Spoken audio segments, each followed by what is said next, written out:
Chapter 11, 50 pizzas and 20 milkshakes.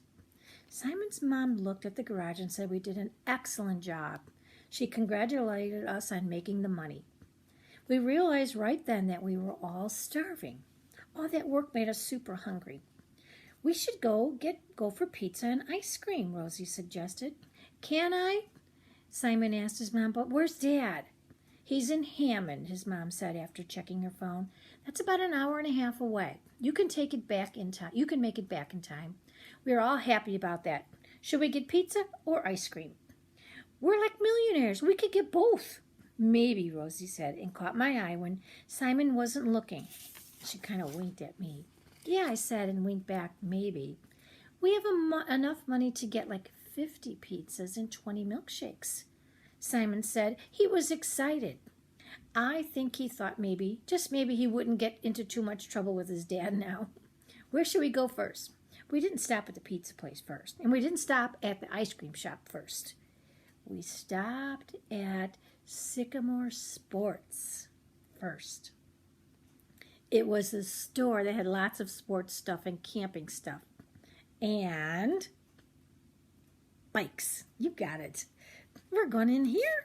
Why are we going in here? Simon asked. I want to look for something.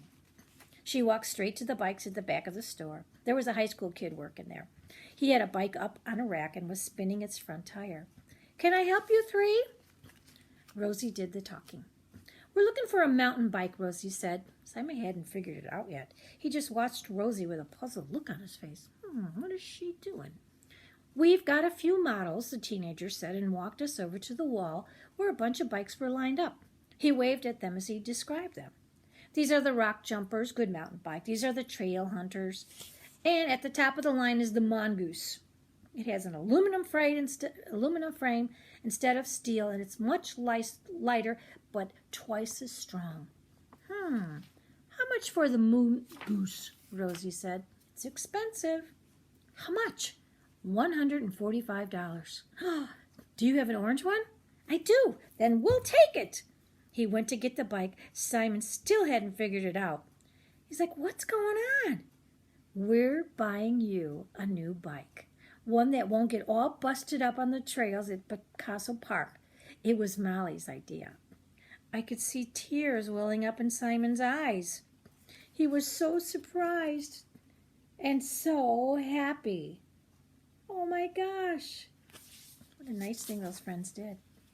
Chapter 12, Dad Comes Home. We had enough money left over for pizza. Simon insisted on sitting in the front window at Pequot's Pizza. He wanted to keep an eye on his new bike. We got an extra large pepperoni pizza and 3 large lemonades. Since I only eat things in even numbers, I like pepperoni pizza the best. That's because it's easy to count the pepperoni slices. It's not an even number. I can just take one off. Easy peasy. We ate the whole thing, and we drank all the lemonade. And then Rosie and I ran along on each side of Simon as he rode his new bike home. He probably wanted to go real fast. He wouldn't want to go fast on a brand new bike, but he didn't. He went slow so he didn't have to run too hard. When we were about 1 block from his house, Simon's dad passed us in his car. He honked and waved. There's Dad.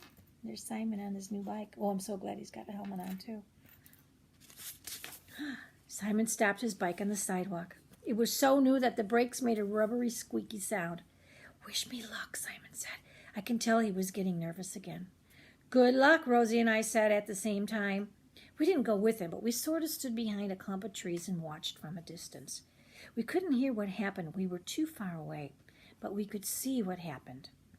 Simon parked his new bike in the driveway after his dad pulled into the garage. His mom came out and stood on the porch. When his dad came out of the garage, he was smiling and shaking his head. Simon used his hands as he talked. He pointed at his mom's clean car and up the street toward the Breezy Acres retirement home. There's Simon talking to his dad. Looks kind of serious. He held up 7 fingers to show how many cars we washed. I think he told his dad all about the garage sale then, because he waved his hand toward the driveway. Finally, Simon pointed at his brand new bike. Then he shoved his hands in his pockets and hung his head down a little.